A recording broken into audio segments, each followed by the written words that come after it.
Welcome back to the channel. I hope you're having a great day. So today I want to talk about Bitcoin MYK. Uh, what is the value of it really? When we first started Bitcoin MYK, um, much of what we got was that if you try to create a cryptocurrency based around universal basic income, um, people don't believe in the idea of getting something for nothing, getting something free. So any project that would be built around the idea of free would at first glance just seem not possible. Um, but is it possible to get something for free?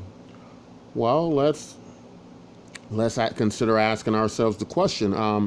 We've just here in recent times experienced a global pandemic in which I just got through watching specials about what nations have done around the globe to deal with this looming situation.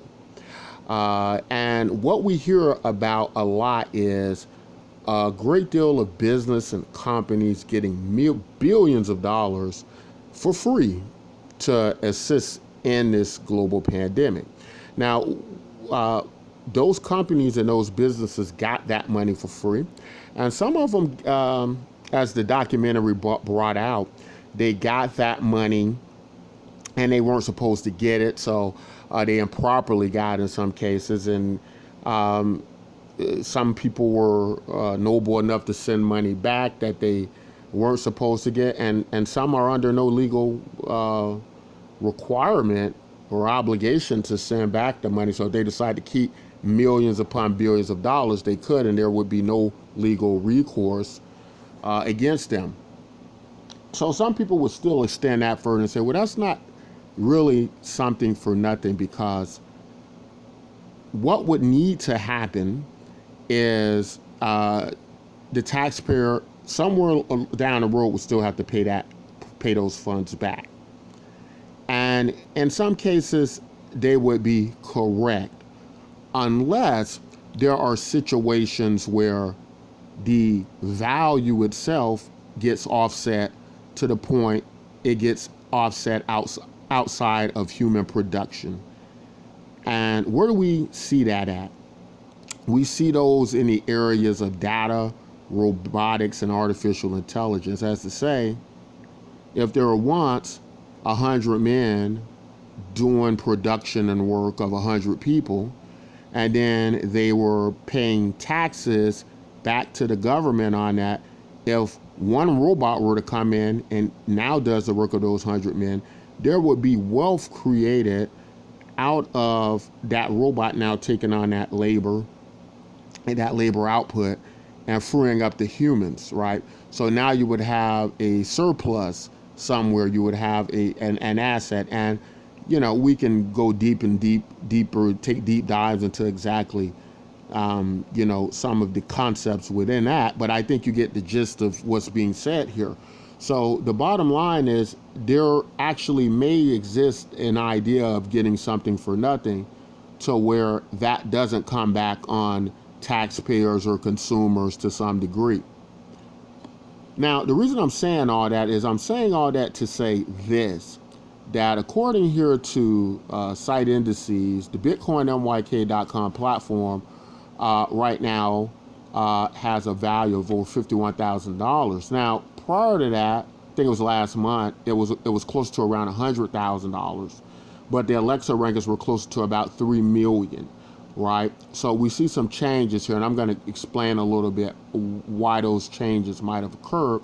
But we also should take into consideration that the BitcoinMYK.com is just one site. That will be a series of sites and projects that are related to the Bitcoin MYK project, right? So you could, in essence, have hundreds of sites like this with values similar to this, linked to this cryptocurrency. But it says here, BitcoinMYK.com has Alexa global rankings of over 2,293,943.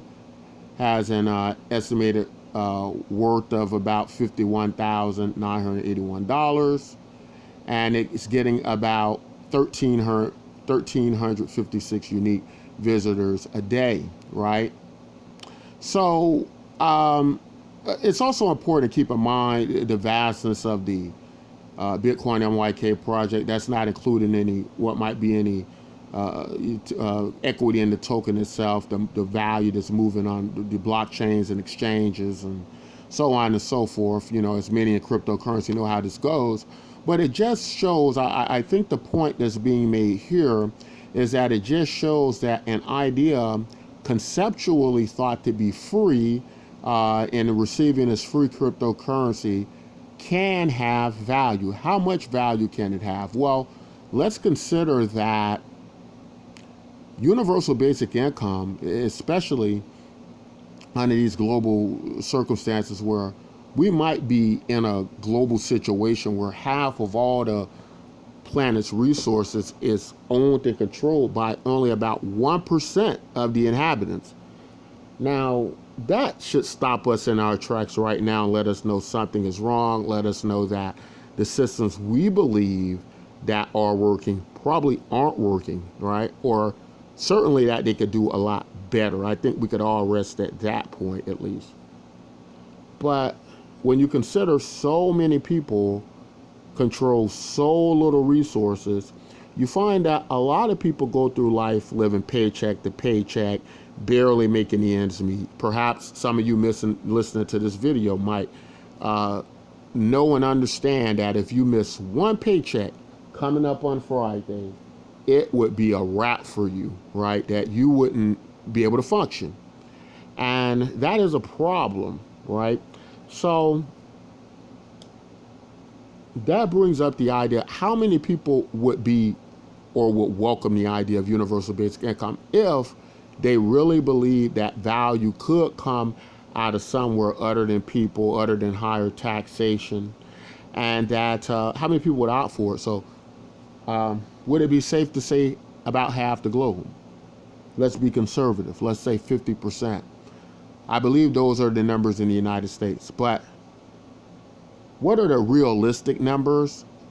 I'm not 100% sure, but if they got around 70 to 80%, it wouldn't surprise me. And I think, you know, many of us could you know, basically agree with that, right? So that means that you could potentially have a large amount of users on a universal basic income platform. You could have, in some sense, mass adoption. When you think of something that many of us might term monopolies, whether it be like Facebook or Google or Twitter, we could potentially have a good competitor to these monopolies in technology as they exist.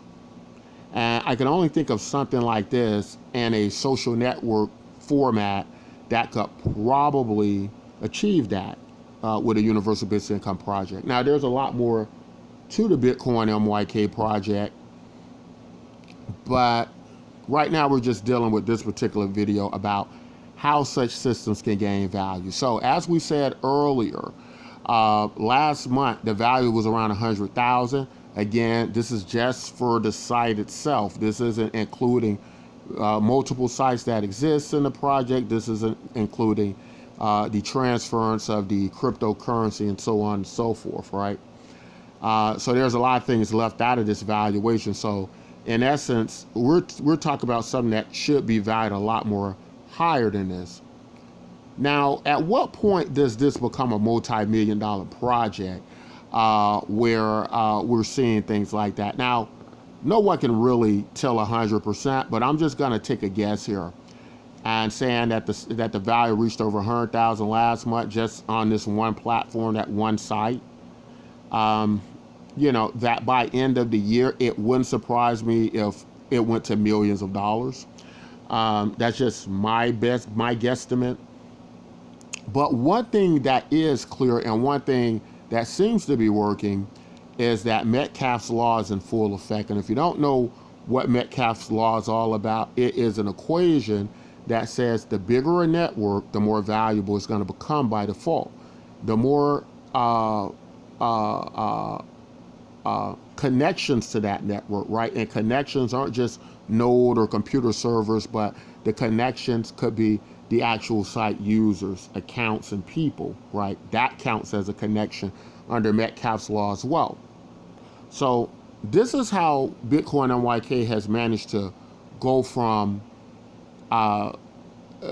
particularly a site worth, maybe a few $1,000s, if that, to all the way going up to $50,000. Now, the reason that, and hundreds of thousands of dollars, but the reason you're not saying that now is because in cryptocurrency, anytime there's value, anytime there's money being made, and this goes for any site, this goes for exchange sites as well, you're going to have a lot of people thinking they can get money and hack your site, right? And you're going to have a lot of phishing scams, and that's how come you should always make sure you're visiting the actual BitcoinMYK.com URL, and always be safe and find out how to be safe, because there's always going to exist hackers. There's always going to exist the opportunity and the possibility, security-wise, for them to hack into systems and chains and sites, which is why we have many hacks and things like that throughout cryptocurrency,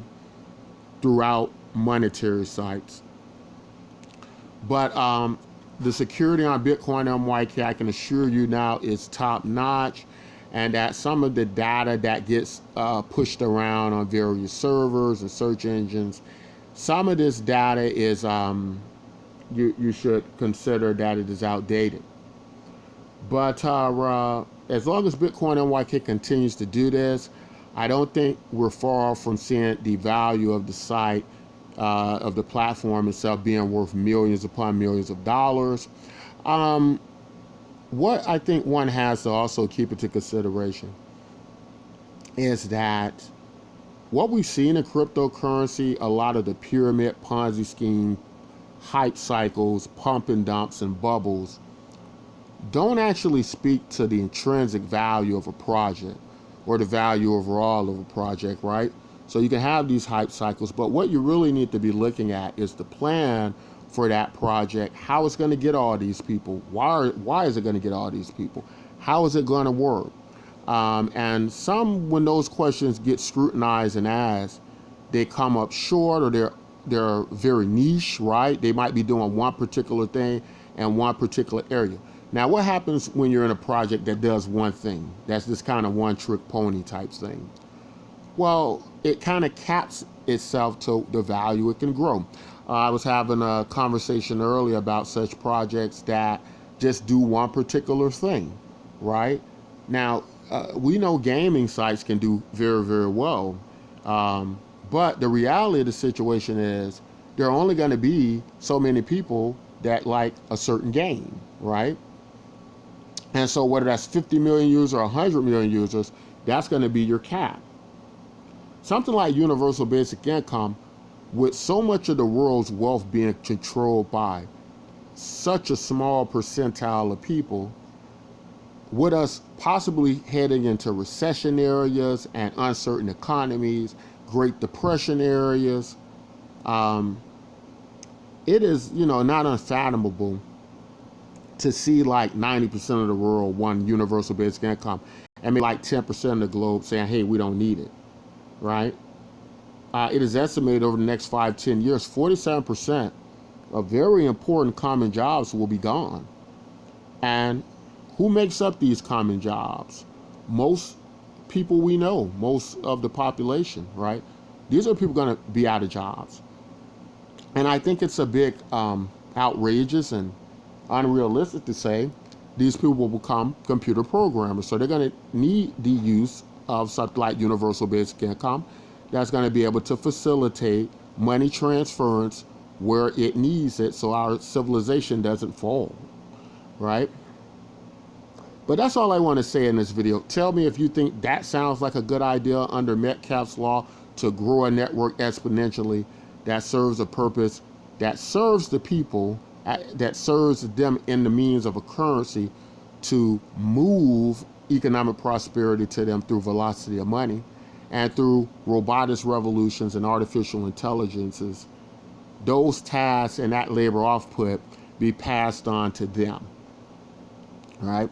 So very interesting stuff. Let us know what you think in the comment section. That's all we want to say in this video. If you like content like this, don't forget to like, subscribe, and until next time, as always, take care of yourselves and each other.